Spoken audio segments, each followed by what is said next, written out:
Welcome to Fiction and Focus, a podcast where we explore the craft of writing without taking ourselves too seriously. I'm Nathan Harms. And I'm Wesley Watts. Each episode, we'll discuss uplifting topics like the soul-crushing pressure of expectations, the suffocating grip of self-doubt, and the swift kick in the unmentionables of rejection. We'll share our experiences, struggles, and heartaches in the hope that you might find some small measure of comfort in our collective misery, or at least have a laugh at our expense. So grab a pen, paper, and your favorite writing snack, and join us as we put fiction in focus.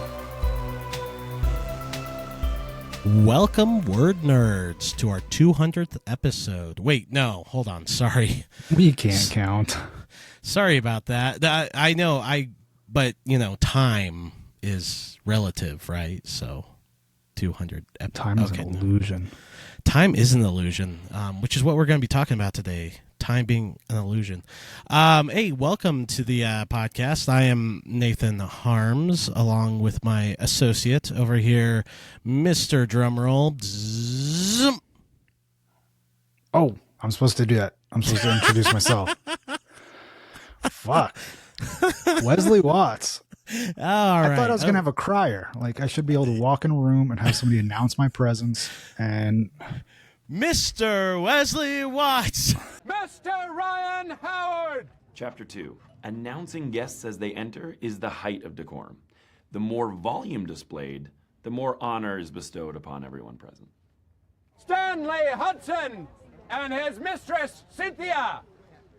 And then I come down a staircase. Yeah. I love it. I think you should hire someone just for the podcast, just for the very beginning, to just pop their head in and say your name. That's when you know you've made it. Yeah, and it's not going to be a recording. We're going to do this like a different every time. It's going to be like right? Bespoke introduction. I like it. And you know what I think? I think you should just find random people to do it and just invite them into your house.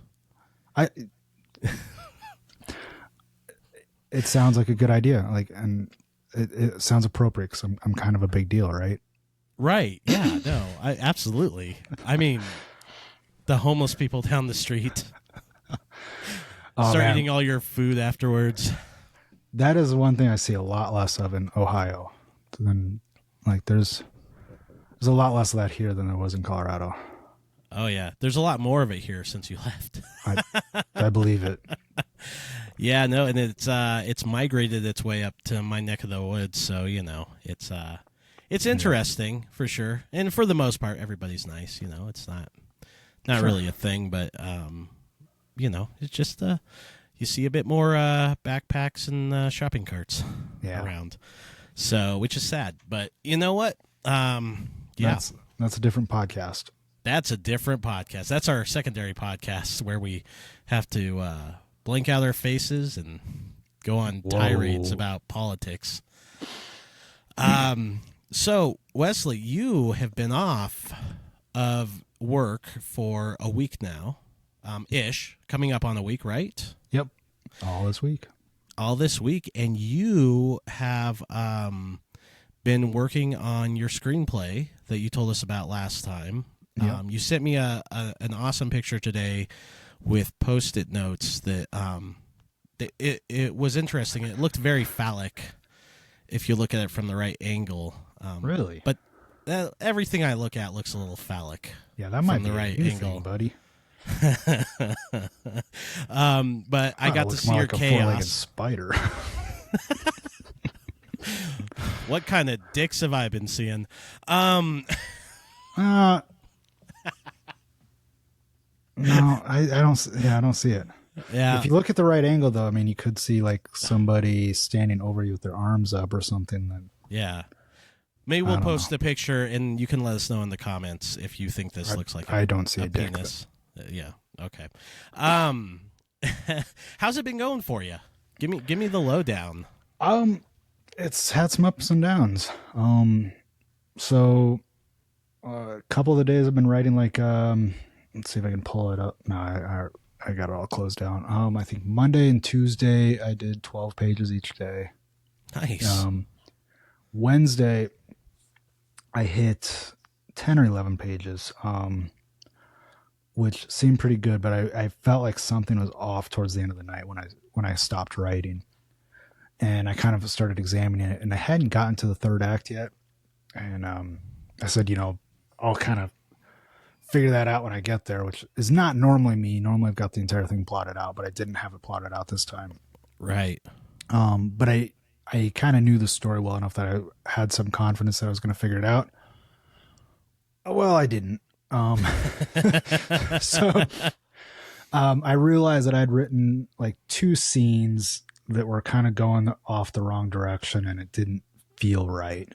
And I had no idea where I was going to go. And I had these got these 4 different kind of sort of plot lines now. And I knew that I wanted them to converge in a big finale. But I didn't really understand what that was, or what the real conflict of some of that was headed towards. 'Cause it's very character driven stuff, and which is good, but, trying to work that out while I'm writing, under this kind of pressure was, I could feel it was going down. I was going towards a cliff. Right. So yeah, this morning I stopped and I said, okay, I'm not going to write until I get this figured out. Grabbed the sticky notes, tried something new, just started writing each plot line on a different color sticky note, and put the climax in the middle, and just had to try to figure out how to work those all into the same spot. Yeah. And that went really well. It's the first time I've done that kind of process. Normally I hate sticky notes for pretty much everything else.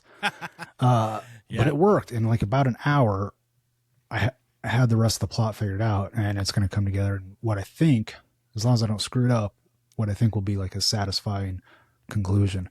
And then since then, so I got kind of a late start because I did that, and I had some other, I said that I didn't have any responsibilities to do this week. I had a few things, and so that kind of interfered a little bit today. So I got a very late start to writing. Basically I started after lunch, and I've gotten 12 pages done since lunch. Nice. And I know exactly where I'm going. So writing this way in script format with an outline, it almost feels like you can't even get writer's block. Right. Because all I got to do is figure out what people are saying. So Yeah. I don't know. It's been a good experiment. It's still going to be very difficult to reach the end by this Sunday. I'm not sure if I'm going to quite make it, but I think at the worst case scenario, I'm going to be close. Yeah. So That's awesome. That's very cool. Do you think, given this experience, say you gave yourself more timeline, say you gave yourself a month, yeah, right? Do you think you could go back to choosing chaos and do your outline in this way and give yourself a month? Do you think that's something possibly in your future? Have you found it rewarding enough to possibly go down that rabbit hole? So I think for other books, definitely. Yeah. I'm not sure about choosing chaos. The reason being is I've got enough written there that I do genuinely really like, that's written in prose format. Right. I would either have to disregard that and rewrite in script format, or I would have to hodgepodge Frankenstein those two styles together. Yeah. And maybe that's an option. I'm not sure. I'm not ruling anything out at the moment. But I think this has kind of cemented this process in my head for other books, for sure. Yeah. No, it totally makes sense. But it's that kill your darlings kind of thing at a very massive scale. Because I've got tens of thousands of words written for choosing chaos that I actually really like. Right. So do you think with this particular script, I know you're going to use this as an outline basically, and are you do you still have the goal of taking this and turning it into an actual book? I do, yeah. That's very cool. I don't know that I probably won't do it right away. Yeah. And I've been, one of the things I'm doing also with this is I'm keeping a change log. So as I go, if I make a change, I've changed the character's name so far. I've changed what happens in a previous scene and that kind of thing. Instead of going back and fixing it, I'm just making notes in a change log and then continuing on as if it was that way the entire time. Oh, nice. So I'm going to have these notes to go back and like, these are the things that need to be fixed for sure. And then whatever else I come up with and figure out that I fucked up along the way.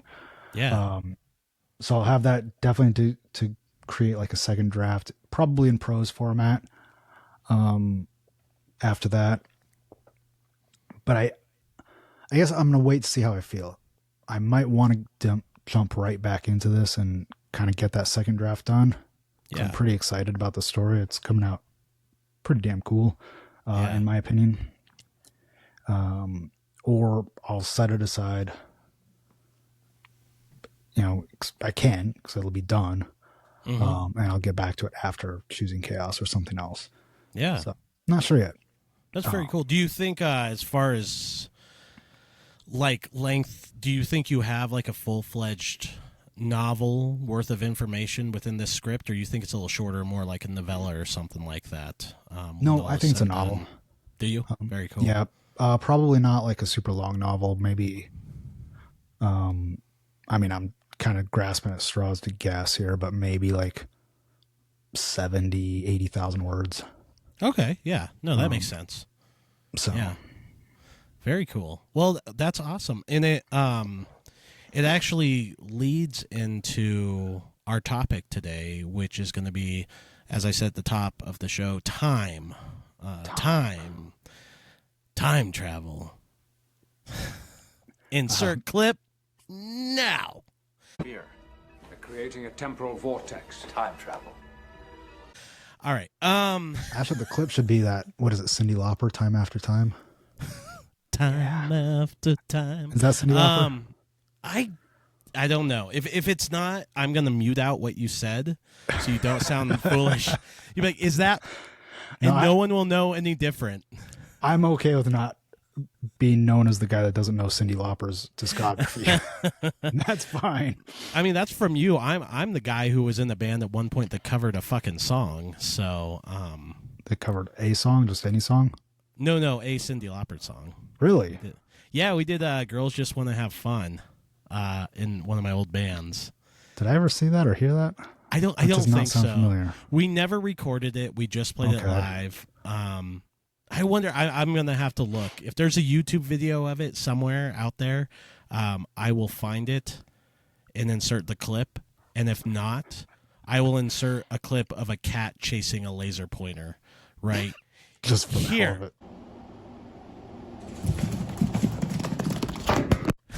Okay. All right, moving on. So we want to talk about like time management, writing schedules, so on and so forth, and we can kind of both go over what works for us, what doesn't work for us. Sure. I think we can give some advice to writers out there, and then I have a barrage of quotes from people who actually made money and careers doing what we talk about, but don't make careers at. Yeah. Spoiler the first alert one here from William Faulkner, one of my favorites. That's like it's on the wall here. Yeah. You know, it's funny though, if you look up the quotes, I actually just generated them all with AI. These people never said these. No, I'm Very just nice. kidding. That's awesome. I could look up a quote, or I could have AI make it up. So yeah, we kind of went through what you're doing this week, and I want to get back to that. But since you've talked for a really long ass time, and I have so on, I'm going to take over for a second, and also just to give you a second to breathe, and to kind of think about what you want to say. So when I was kind of thinking about this, and spoiler alert, we kind of threw this together last minute because I was like, oh shit, we're recording an episode today. And I was like, what should we talk about? And I can't remember exactly what your words were, but there's something like words and stuff or something like that. So was Wesley, that helpful though? No, Wesley was not helpful at all. We're talking about words and stuff. That I is think true. That's pretty helpful. That's very true. That's the heart of it. He did. It was like you deconstructed the podcast, you know. It's a yeah. deconstructed pod. So yeah, I kind of want to talk about it a little bit, and we've touched on this on previous shows, but sometimes writer's block isn't necessarily a thing for writers, as much as it is finding the time to vomit whatever you have in your head onto your screen, or paper if you're old school, sitting there with the typewriter. You know, I don't know, maybe. But so for a lot of us, it is you have a family, you have a job, you have, you know, 2 guinea pigs and the basset hound. Crack Just habit. me. Crack habit. One crack, please. One rock of One crack. crack. A crack rock. Is that enough? Is one crack rock enough? And so it's all about finding time and balance. And I had a really good conversation with my brother about this a couple years ago, I remember. And he was not stressed, but he was like, you know, he was getting this like scheduled job thing down and a more active social life, and he was just like, oh my gosh, like it feels like there's so much stuff going on, you know. I'm like, boo-hoo, poor you have friends now, fuck off. But he was like, you know, he was looking at my output, and he's like, how you have a kid and a wife and a job, all this stuff, how do you find time to create? Because I have a pretty decent output, and it's something that's followed me regardless of what my passion is. If I've done music in the past, a crazy amount of output with that too, you know. Yeah, you definitely did. When I had my really small stint as a porn star, just content, so much content. That was during the pandemic. We don't talk about that. I'll put the OnlyFans in the link. Just kidding. Don't search my name with that. I'm joking. But he was like, how do you find time to do it? And I said, you know, the most ironic thing as you get older is that the less time you have, the more time you find to do the things you love. And for me, and that's not for everybody, but for me, that's true. It's because you find these rare moments of just like, hey, I'm going to set aside this time to do this thing. And so whereas normally you would have all the time in the world, you know, you don't have anything else going on. You're like, oh, I could hit, 400 words a day.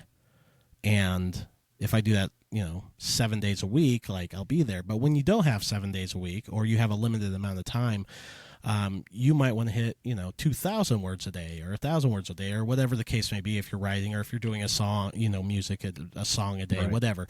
And so it makes you take your time and just kind of squeeze it down. And you have to be self-motivated. And the way I self-motivate myself,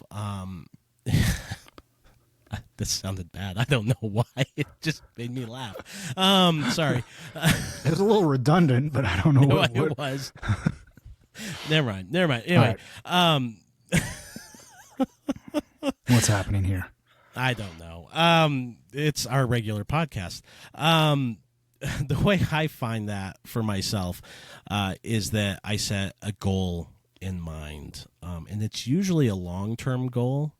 Not just an immediate goal. So for me, we touched on this, I think, in last week's episode. We talked about series, writing a series, finishing a series. Yep. To me, that's a constructive goal, where you say, my goal is this long-term goal of getting 3 books, 6 books, whatever in this world.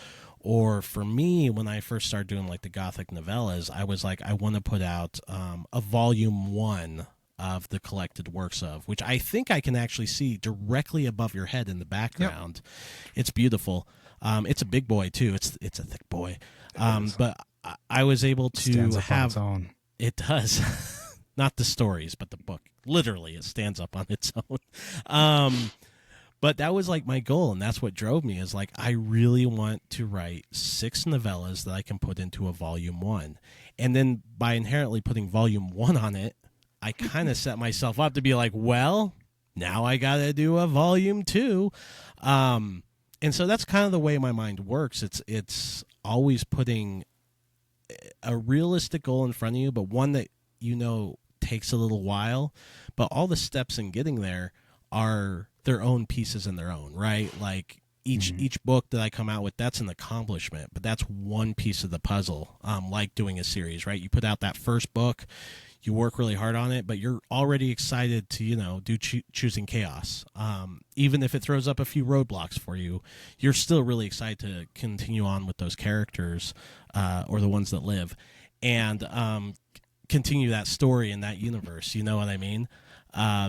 So that's kind of the way I tend to look at it. I know it's it's not a lot of information, but I just think if you give yourself practical goals and mindsets, and maybe you're not doing a series, maybe you're doing this, maybe you don't want to do a collection, but let's just say as a writer, you're a relatively new writer, and you're like, I need to find the time to just write my first book, right? Yeah. I would say, in a really good example is what you're doing right now, is give yourself a date. Like, realistically, doesn't mean, I wouldn't say I'm going to 2 weeks. Yeah, probably not 2 weeks.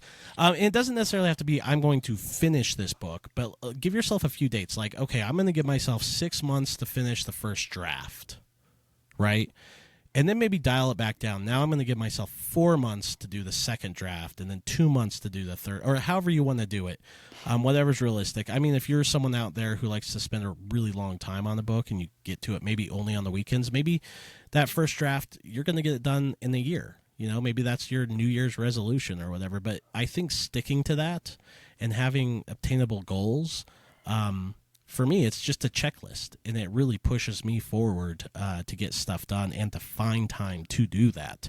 Because when you don't have the time, you find the time, especially if you really enjoy doing it.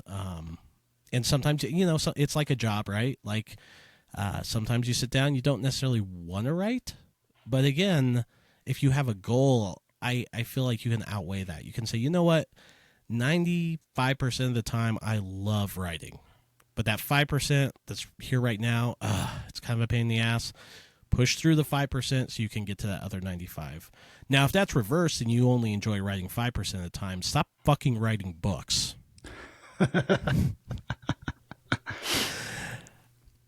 Anyway, that's my rant. That's going to be a clip right there. Stop writing fucking books. So much authority. Let's dig into some of the specifics there. Yeah. So, when you are setting yourself goals for finishing a novella, for instance, how do you break that down? So for me, it kind of depends on the format of the novella, and I usually know that well ahead of time. Am I doing art first, like I'm doing on this new one? Am I basing it off? Let's talk about that one. Yeah. So for my next book, which I don't have a name for yet, I haven't even started writing it yet, but I've started outlining. I sent you a small snippet of how I'm outlining. I'm doing tarot cards, 20, so it's going to be 22 chapters, and each tarot card will represent a step in the story, right? So you have this idea for a structure. You've got the length basically predetermined. Yeah, exactly. So you're working on the art and the outline right now, right?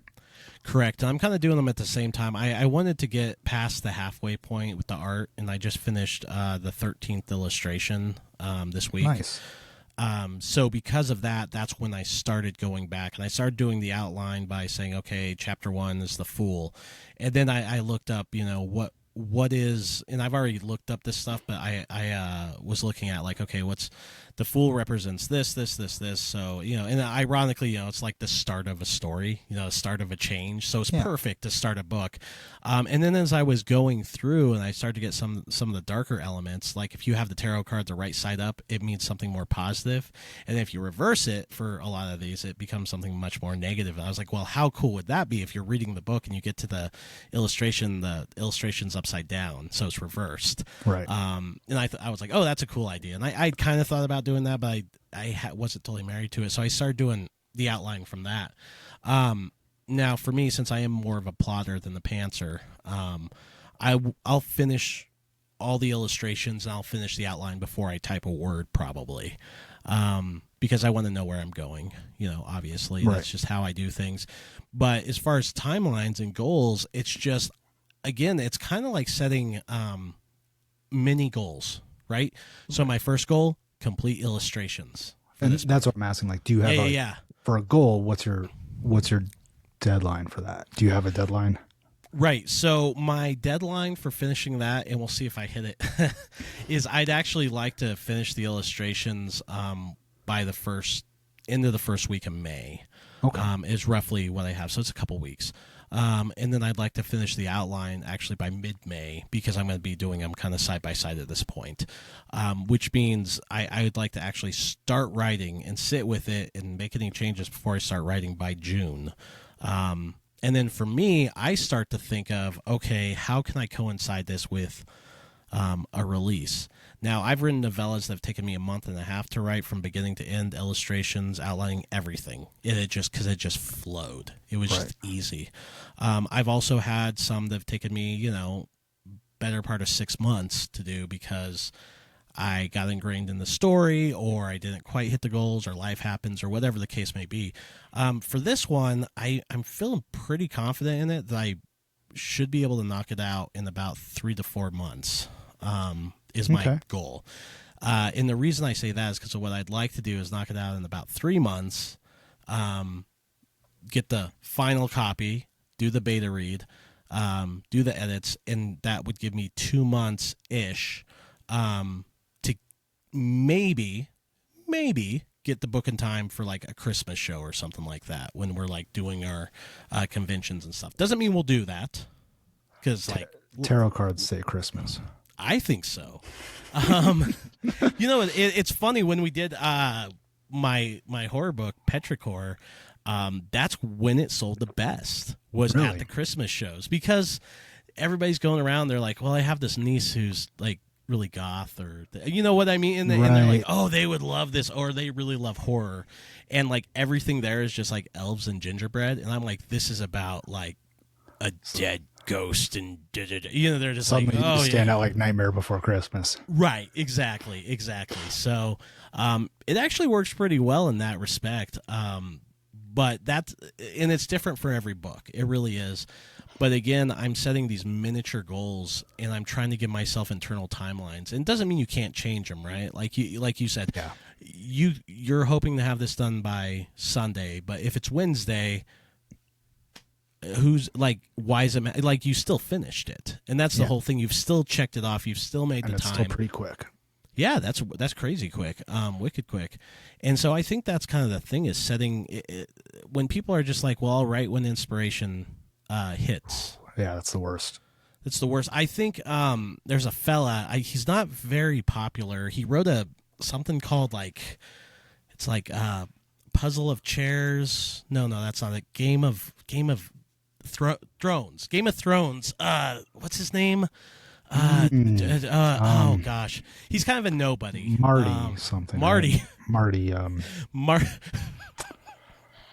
Yeah. George. Anyway. It's George R. Martin, correct? Yes. Okay. We fucked around with it so much, I was like questioning my own sanity. You're like, oh shit, am I getting this wrong? Fuck. Right. But George R. R. Martin is notoriously like known for having kind of that mindset. I mean, he's been working on like the final Game of Thrones book for fucking years. Actually, I don't even think it's supposed to be the final one. I think that's the penultimate one that he's been working on for like 10 years on. At this point, that series is not going to finish without... No. Like, not with him alive. They'll have to have AI finish it. Well, there's already been discussions like, are you familiar with The Wheel of Time? Yeah. Robert Jordan wrote, I think 22 books or something like that. I don't know. I'm not a fan of it really, but he wrote like 22 books of it, I think it was, and then passed away. And Brandon Sanderson actually came in and finished it, like the last 2 or 3 books. So there's already been discussions like, who's going to do this? Yeah, who's going to finish it for Georgie? Yeah, because at this rate, the dude is not going to make it. No. Well, and that's the thing, though. It's sad, though, because obviously this dude has spawned a whole culture around his writing in the sense of, like, I remember Game of Thrones being... it wasn't just a show, by the way. I mean, we if you're listening now and you've maybe never watched Game of Thrones, or maybe, I don't know. Who hasn't? Most of our... some younger folk, some younger folk out there, I'm sure, although none of our listeners are younger folk, but to the 1% that are, I mean, I remember when episodes hit and it was like the water cooler episode. Oh, yeah. Like, people would watch it and you talk about it the next day. Did you see the new? And you could connect with people, even people you didn't like about it.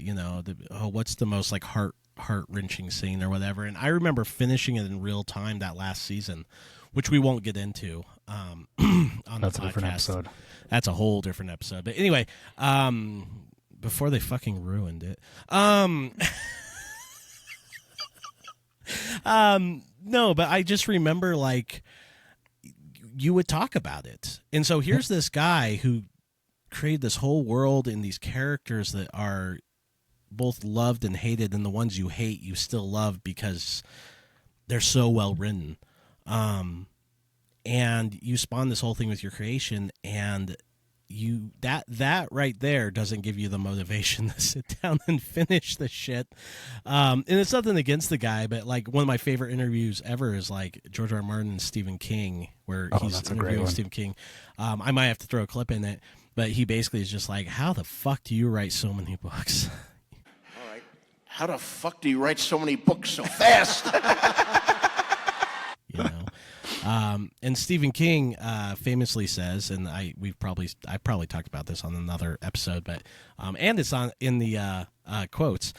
He said, I sit down and I do it for this amount every day, and I try to hit this many words, and I try to hit them as cleanly as possible, so he doesn't have to go back and do 20 different drafts.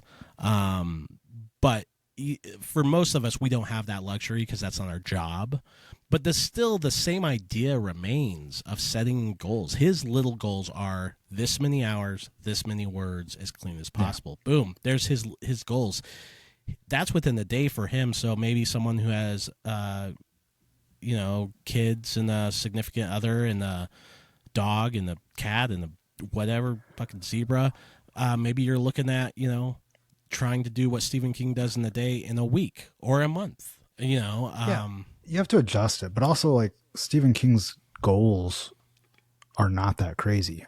If I recall correctly, he shoots for about 2,000 words a day.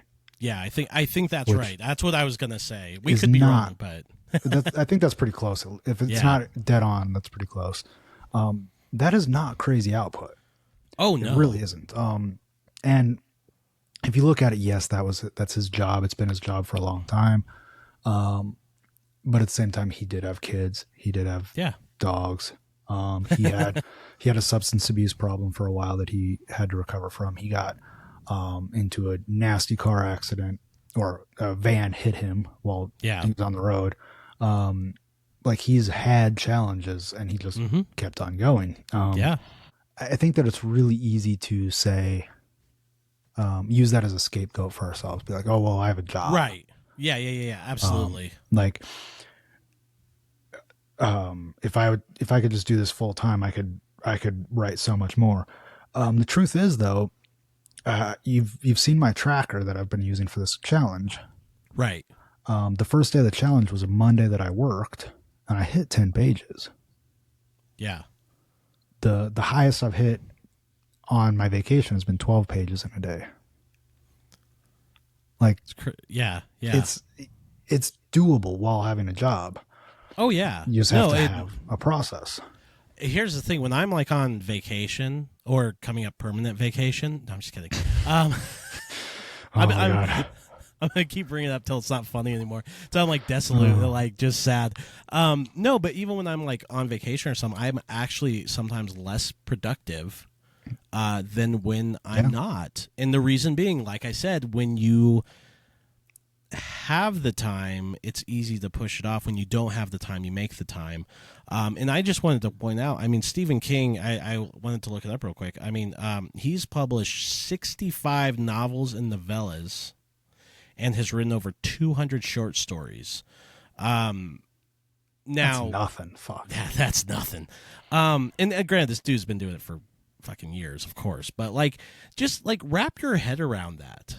I mean, for every person out there who's like, it took me 5 years to complete this book because I couldn't find the time. Yeah. And again, I know he does it full time, but just divide 65 over 5 years a book. You're dead. You know what I mean? I'm not going to do the math right now. I'm going to put it on the screen right now. I'm going to start doing that so I have the cues. But that's smart. Leave it in there. Leave that in there. But like, that's like so much output. Yeah. And it's not like it was always his full-time job. When Stephen King first started, it's not like he was like rich overnight. He didn't like type once upon a time and they're like, check please. You know what I mean? So it's food for thought from my end. But enough about kind of that. I feel like, and you've kind of delved into some of your thoughts as well. But in the past, when you've written, for instance, when you did like Me and the Machine, I know that it was a long process, obviously. But like, what kind of goals did you set yourself to like find the time? I know one of your goals was just to start writing again, right? Like that was like, I can do this now. It's been a really long time. This is my goal, which is obviously a huge goal, But yeah, that one's hard to quantify because what was actually happening throughout that entire basically 10-year period where I was injured and couldn't really focus on writing for longer than a few paragraphs. I would try and I would fail, and I would try again and I would fail. I had literally dozens of stories that I started. I had stories that were sitting that I tried to go back to, like partially done stories that I would try to go back to and figure out. I had my writing partner, Eli, who sent me basically the completed novella that was next in our series. It said, hey, you just need to go over this and do your part. Yeah. And I never got it done. So that's just sitting on a file on my email still. So yeah, I kept doing that, and there was nothing significantly different about Me and the Machine. When I started it, I very well thought that, this might be another aborted project. Right. And then just kind of all of a sudden, I kept going and kept going, and it's like, wait. It just clicked. I'm to a point now where I definitely would have failed before, and I'm still holding the thread of the narrative. So something has changed. And then I kind of started working into it. And I didn't set myself any like specific word count goals or anything like that. I was just happy to be writing, trying to get back into the groove. Writing when I could. It was a very kind of elated time for me to finally be able to do that again. And I wasn't like putting any pressure on myself until I basically got the first draft done. Right. And then I was kind of working on rewrites and stuff like that, which are a little bit harder to quantify goals. So I guess what I'm trying to say is I can't really use that as any example for trying to be productive or having specific goals or anything like that, because it was a very organic, weird process that was kind of unique to that situation of recovering from that injury. Yeah. Well, you know what, though, I think is really interesting about that is basically you just described every writer's dream process in a weird way, right? So for a lot of us, we have to find the time, make the time, push ourselves, give ourselves goals. You just fell in love with the story and just kept going.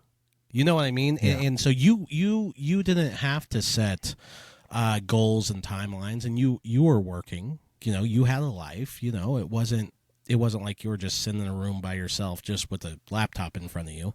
Nope. But you didn't have to find those quantifiable metrics to go forward. You just did it, right? Like Right. second nature. You just found the time. You just wrote. But there's a downside to that, and I think that we'd be remiss not to discuss that. Yeah. That book took. It's hard to it's hard to figure out exactly how long it took, because the whole situation was just so kind of muddy. But it was probably like 3 years of writing. Yeah. And just like we talked about, like, you know, we're getting older. You know, my life expectancy is probably not crazy with the health issues that I already have. I have enough books in my head to get down that I can't take 3 or 4 years for every book. Yeah. Yeah. And that's when the pressure comes in, and that's kind of what I'm doing now, is trying to find a better process to move that along faster. Does that make sense? Yeah. No, that totally makes sense. And that's actually a stark reminder of our mortality. Thanks for that, Wesley. Yeah. You know, but with I know no one's going to live forever, but with modern science and stuff, there's no reason I can't live to be 130, 140. I'm not stupid, Lucius. No one lives forever. No one. But with advances in modern science, my high level of income, I mean, it's not crazy to think I can't live to be 245, maybe 300. It could happen. Probably won't, but it could happen. No, I'm kidding. I mean, no. We do have the best healthcare here, right? That is a really, I guess if you're comfortable with like the mortality subject, which I very much am, I probably spend, let's say I sleep 8 hours a night. That leaves me 16 hours during the day. I probably think about death about 16 hours a day. But not in a negative way. Here's the thing. Like how a lot of people have that like weird midlife thing where like they realize their own mortality and they like focus on it and it just like destroys them. Not where I'm at and not where I've been at for a long time. I've kind of embraced the idea of limited time. Yeah. And that's actually been a factor that has pushed me to in my personal life, be a better dad, be a better son. When you start looking at like we talked about it as a way to build tension in books is the countdown, right? Yeah. Like, boom, there you go. It's countdown in real life. You only have so much time on this earth, and if you want to be creative, how can you up your output? And truthfully, saying I'll get to it eventually. Is not the best way to look at it. So what I want to say to our listeners is, you're gonna die. And that's our show, ladies and gentlemen.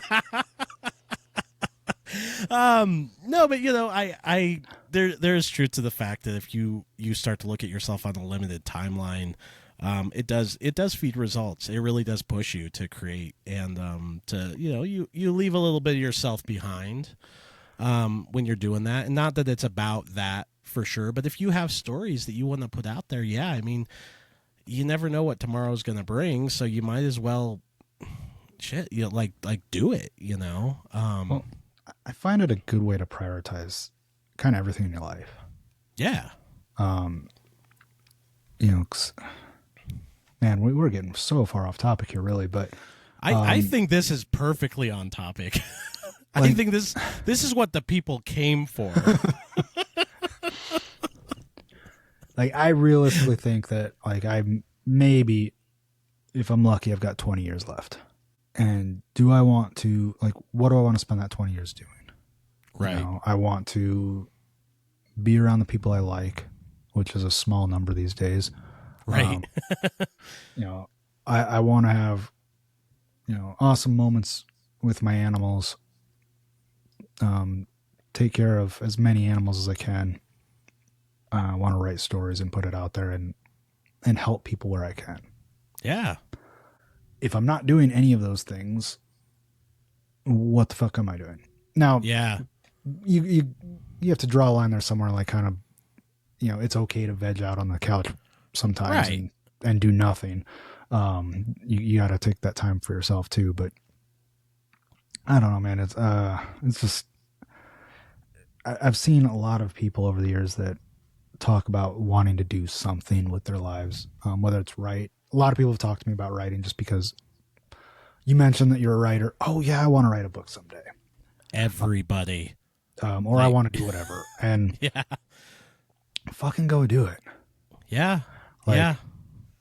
Like we wanted to make records. We made records. Yeah. Doesn't matter that they didn't go anywhere. Right. Right. Except the trash bin. I wanted to get in the cage and fight. I did it. Doesn't matter that I didn't get very far. Yeah. Want to write books? Write books. Like, yeah. Well, and that's the thing. I think because everybody, I can't tell you how many people I've met at conventions who, I mean, almost half the people that buy our books, someone in that group, whether it's the parent or the kid, somebody's like, oh, I want to write books. And yeah, it's just fucking do it. You know, and that's the thing. It is the, I don't want to say it's the cheapest, but in a roundabout way, you know what? If you're going to go for a hobby, if you're looking at like in the entertainment, if you're looking at creating art, making music, making films, or writing books, I'm going to tell you right now in this day and age that writing a book is the cheapest out of all of those. Yeah. It's just, you know what I mean? It is, and I'm not saying like, yeah, if you start hiring editors and I know the price goes up, but if you're just like sitting down and you just write something and you edit it yourself and you go through KDP or whatever and you do your own cover, I mean, we're talking about literally the price of the laptop and the proof copy to have it in your hand. So it is so doable. And granted, most people don't do it, you know. I mean, probably 99% of people that say I want to write a book never write a book. And that's okay. Like some people just talk. Yeah, right? totally. Like I'm not trying to judge them, but the only part I'm trying to get at is like some of those people, and I feel like you can tell, and maybe I'm wrong. Maybe I'm just projecting, but I feel like you can kind of tell when someone's just talking. They're like, "Oh man, yeah, I'd like to do that." Yeah. You know, I'm sure I've said that same thing, like, "Oh, I'd like to race cars," you know, whatever. I'm not actually gonna, right, ever do that, but it'd be kind of cool. Yeah. No, it like every 4 years, I'm like, I should get into politics, and then I'm like, but then I have my stint doing porn, and I'm like, that's gonna come back and bite me. It's gonna come back to bite you.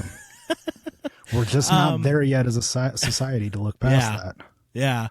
No. So I want to take a moment here, and I want to read through some of these quotes. So these are from people that are successful, and have made careers doing this. Some of them who are dead. Actually, about half of them. No, actually, I think it's less than half. How smart can they be if they died? Right. So there's a couple in here that are just very, very general things. But so we have from William Faulkner, who is often labeled as the greatest writer of Southern literature. He's known for The Sound of Fury and As I Lay Dying, the book, not the band. Calm down, millennials. His quote that I have here is, "Get it down, take chances. It may be bad, but it's the only way you can do anything really good." I like that quote. We don't have to discuss every quote, but I do want to, we can have a little PS, I guess, at the end of it. I like the idea of, we've said it before, is just right. The first draft always sucks. You don't have to get it perfect. Just put it down. Make the time to do that. I have Jack London, one of the first great. I love this one. Sci-fi writers. And he wasn't really necessarily a sci-fi writer, but he really is known as the person who, he really kind of inspired the genre of sci-fi writers. He's known for, The Call of the Wild and White Fang are two of his most well-known books. You can't wait for inspiration. You just have to go after it with a club. Just great. Yep. That's a great quote, man. Yeah, and I think about it. It's just like we've kind of talked about. Like if you wait for the perfect idea to come, like it's just you go for it. You just make it happen. I think those first two quotes are very similar in a sense, and that's more for inspiration. But then we get more into like our time, I guess, our subject. Yep. So we have Esther Freud. British writer. Her book Hideous Kinky was turned into a film starring Kate Winslet. She's done a bunch of stuff actually. Yeah, she's done a bunch of stuff. I was kind of looking at some of her stuff today. Some of these writers I didn't know a whole lot. Like some of them I knew immediately, right? But a couple of them, when I was looking at quotes and stuff, and I looked into them, went to their Wikipedia, and I mean they're all very, very impressive. Like they've won substantial awards and all made a living doing this.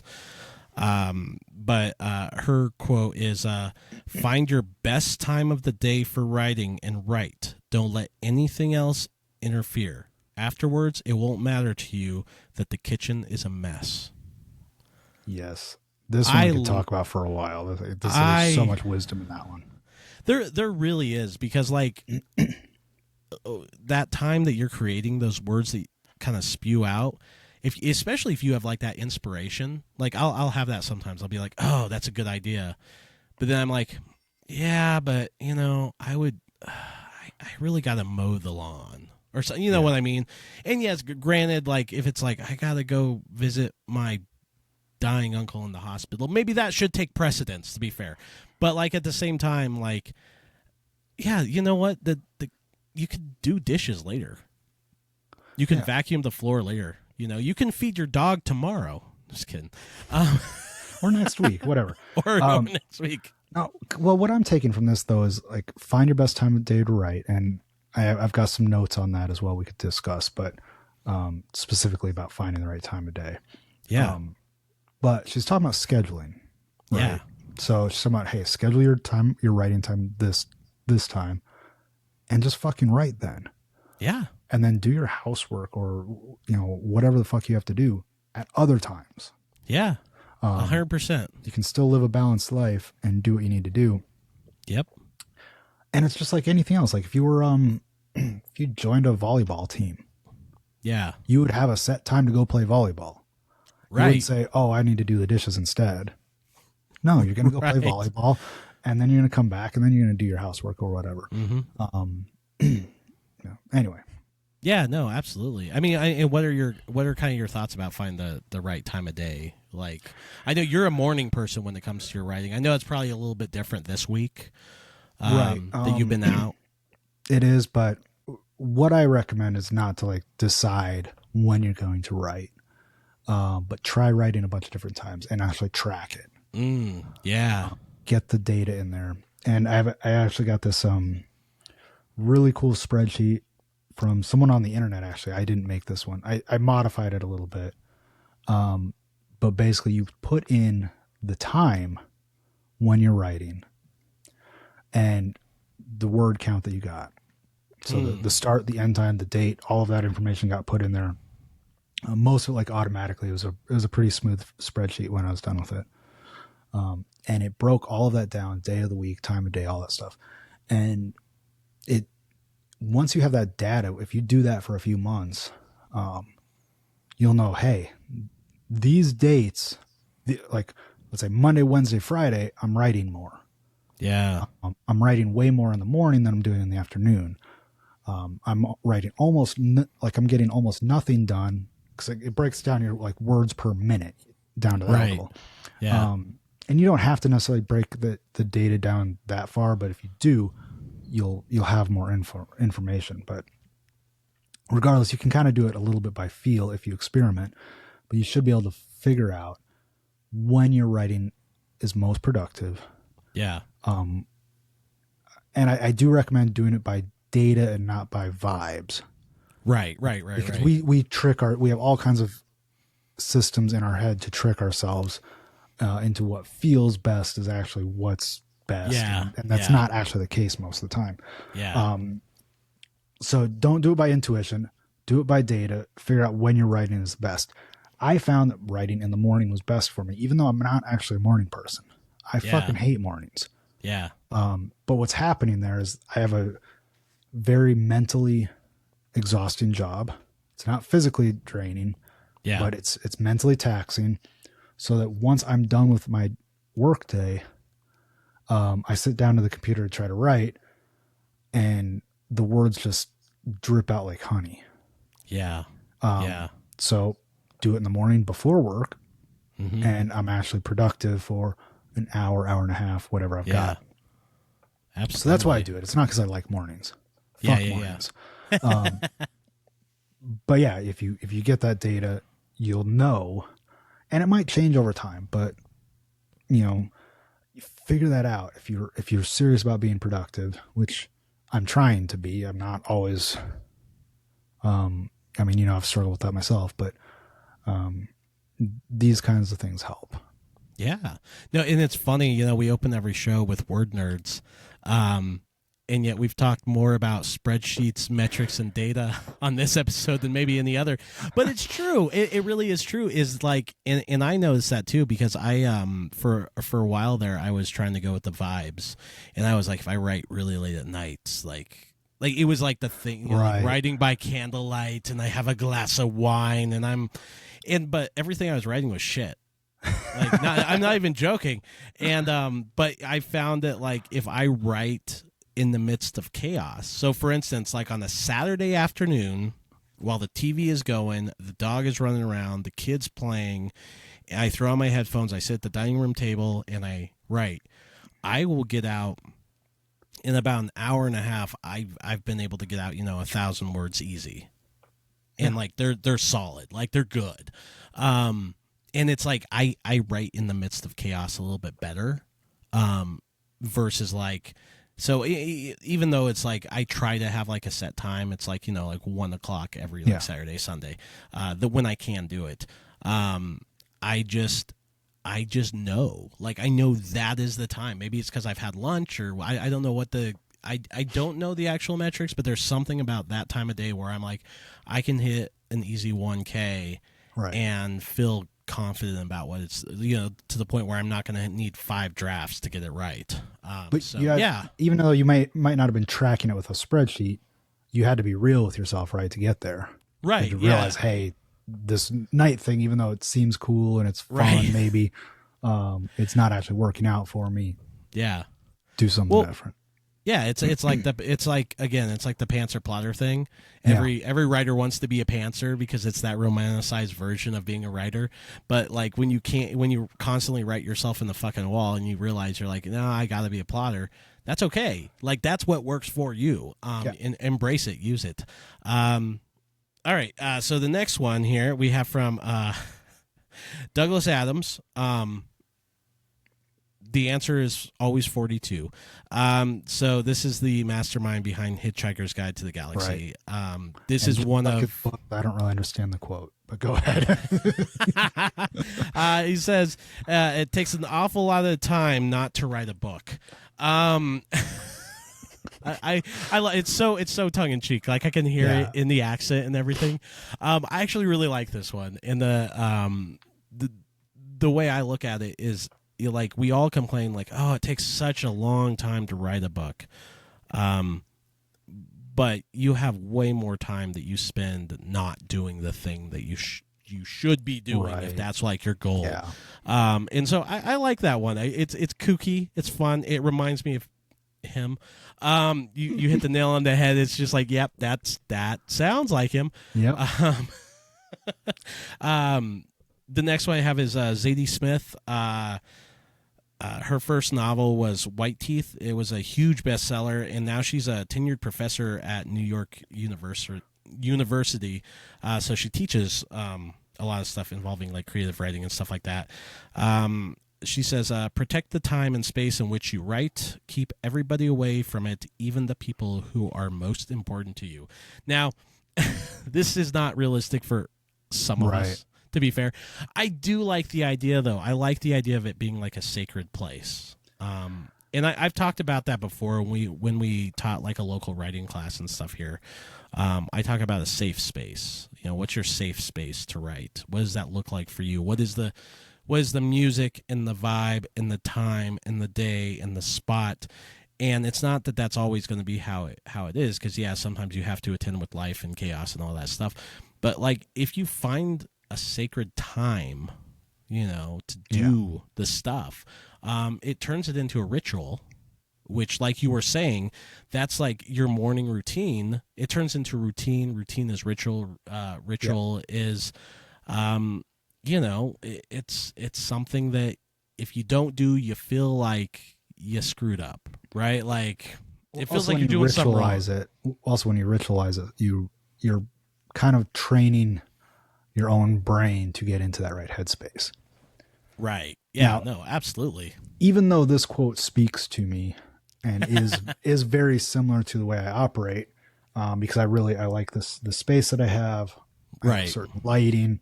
I have a really great screen that I like to look at. I kind of need my stuff, right?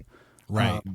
I actually somewhat, even though I have all that stuff, I somewhat disagree with this quote for everyone, because I think that there is there's a value to teaching yourself and learning how to just write wherever the fuck you are at, whenever you need to turn it on. And there's definitely some value in that. And I used to be like that, and I'm struggling. I'm trying to like train myself and get back there where I can just, if I need to take half of my lunch break and hop on my laptop and write, that I can. I'd like to get back there. Yeah. But yeah, I guess what I'm trying to say is that this could be great advice for certain people, but it's unrealistic for the average Joe who's writing a book, is what I would say. Average Joe or Sally. Like in general, I just, and if you want to make it like a religious thing of just like, I am by myself, I'm doing this thing, that's fine. But just remember that life is gonna throw chaos your way. You're like, the hot water heater is gonna go out during your writing time at some point. And you're going to have to come back to that story. And you're just going to have to deal with it. And that's why I said, like, for me, like, writing in the midst of chaos, like, actually works, because, like, I've kind of trained myself to make that my safe space. And also, like, again, I do think this is it's a fun quote. I also like to be surrounded by the people I care about the most in my life, because a lot of times, if I have characters that are, like, based on my son, or if there's moments in the book that remind me of someone, it's kind of nice to like look over there at the couch, and there's my wife watching The Office for the 17th time, and I'm kind of like, you know what I mean? Like, there's something kind of nice to that. So, yeah. So fuck Absolutely. You, Zadie Smith. No, I'm just kidding. I'm totally kidding. It's great advice for some people. So now we have Stephen King. This guy is known for a few books. Oh wait, we already talked about that this episode. 65 freaking books. So I feel like Stephen freaking King, even though we give Stephen King a lot of shit on this show, it's just kind of my own joke thing with him and his endings. He knows it. He makes fun of it himself. It's fine. But goddamn, does that guy have productivity? And we've already given one of his quotes basically today. But his quote is, when asked, how do you write? I inevitably answer, one word at a time. This is like almost like a micro version of what we're talking about when we're saying set goals. Literally, I mean, your goal could be like, my goal today is going to be to write one word, and then another word, and then another word. You know what I mean? And it's kind of like when you were talking about Me and the Machine, how you were writing, a few paragraphs in, you're like, oh, whoa, there's a third paragraph. Whoa, there's a fourth paragraph. Oh my gosh, I'm still going. And then all of a sudden it turns from one word at a time to one sentence to one paragraph to one chapter. Again, it's like writing a book is just a perpetual stumble. You're just constantly it's forward momentum. And sometimes it feels like it's out of your control. Sometimes it feels like it's within your control. But point being, it's still one step at a time, still one word at a time. And so finding the time to try to organize that stumble would be good advice. I would say. Learn to fall up the stairs. Learn to fall up the stairs. And then the last quote I have is from Judy Reeves. So she writes books about writing. If you look at her, she has some fiction stuff, I do believe as well. But I mean, you can't get any more. I feel like you can't get any more pro advice than someone who's made a career off writing books about writing books. Like, I mean, that's kind of. I feel like you're. They must have something right. So she says, probably the most important thing I've learned is that if I don't make the time to do the writing won't get done. And I actually think scheduled one. Yeah.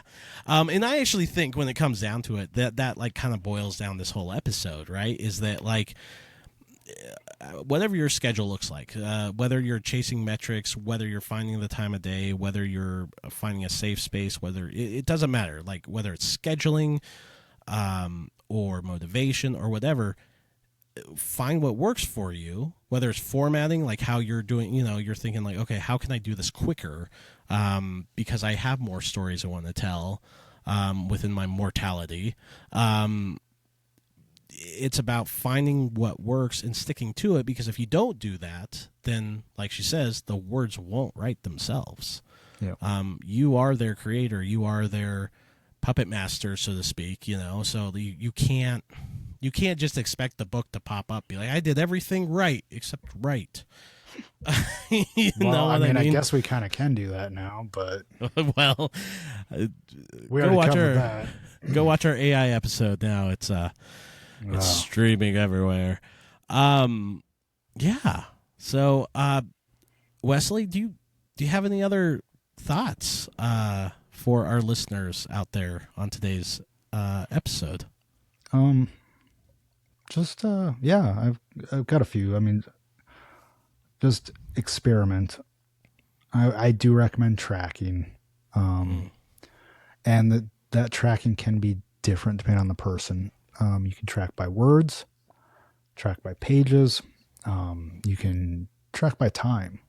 Your goal could be, hey, I want to sit and do nothing else but write for this half hour a day or hour, or whatever it is. And that's a goal. And then you don't have to, like, if you successfully sit there and write for a half hour, it doesn't matter how many words you got done. You did complete the goal if you didn't get distracted and go to Facebook. And speaking of, if you do have problems with that, there are apps. I've actually got, let me pull it up here. I've got a few. I've got an app called Blurred. That one, basically whatever window you've got up will be there, and then everything else blurs out or darkens into the background. I turn that on and off. I turn it on when I'm writing. Cold Turkey Micromanager Pro. This one, I love this one because you set it up, you set a duration, and you set what app that you're going to let through. Yeah. So let's say you're writing Scrivener or Word or whatever, you let Scrivener through. You turn that on for whatever it is, half hour, hour. It literally does not let you do anything else with your computer. That's awesome. You have to wait for that time to turn on or to run out, or restart your entire system to get it to get past that. Yeah. I guess what I'm trying to say is whatever you have trouble with, there's probably some kind of solution out there to work on it. Yeah.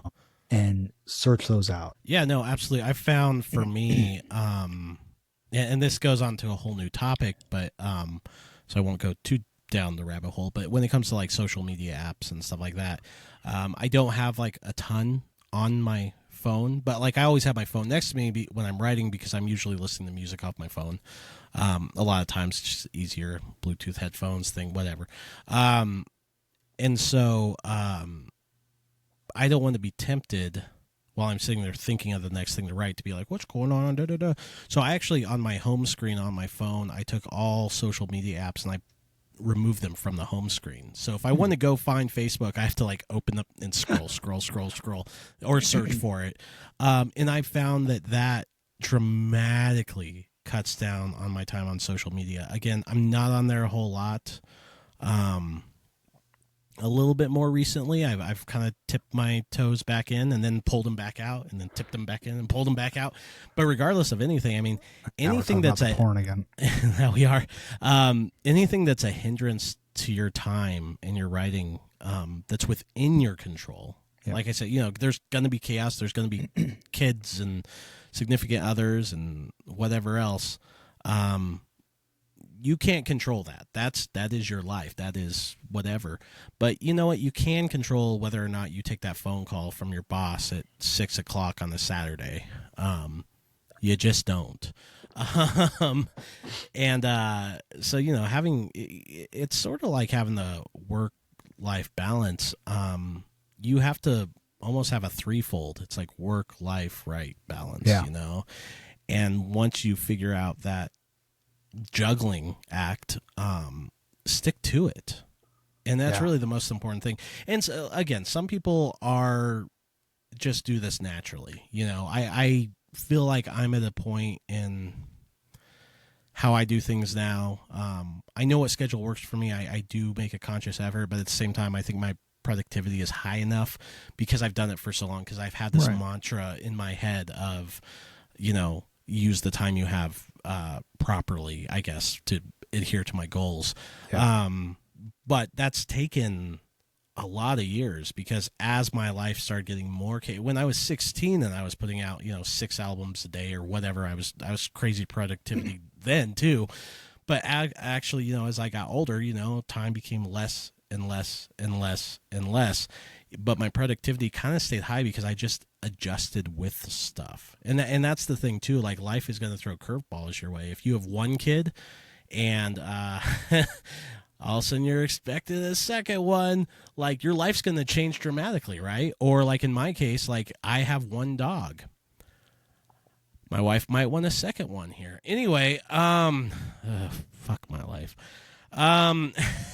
But I'm going to have to adjust to whatever comes down the line. So yeah, just be adaptable, experiment, try things. If anything you have control over, try to hold control over it, and so on. So, I think that's all we got. Well, pretty much wraps it up. Right, as the outro music cues in, probably about this time, Wesley, do I want to ask about the website? I won't ask about the website. Me and the Machine, pick it up on Amazon. Check out my stuff on Harm's Publication. There's no video effects for that. I have the video effects off. Maybe I should turn them on as it comes up. Finally, that's awesome. Check it out. I've been reading Me and the Machine. I'm getting pretty close on it. Maybe we can talk about that next week. No effects, no. It is a fan. I just want to say it is a fantastic read, and it has kept me engaged the whole time. So I appreciate that you've gone back into the fold. So I'm excited, and I'm excited to read Vampire Script. That needs a name. Holy shit! I just gave you one. Vampire Script. All right, we're getting off topic. All right. Thank you for listening, everybody, and we will see you next time. Bye. Bye.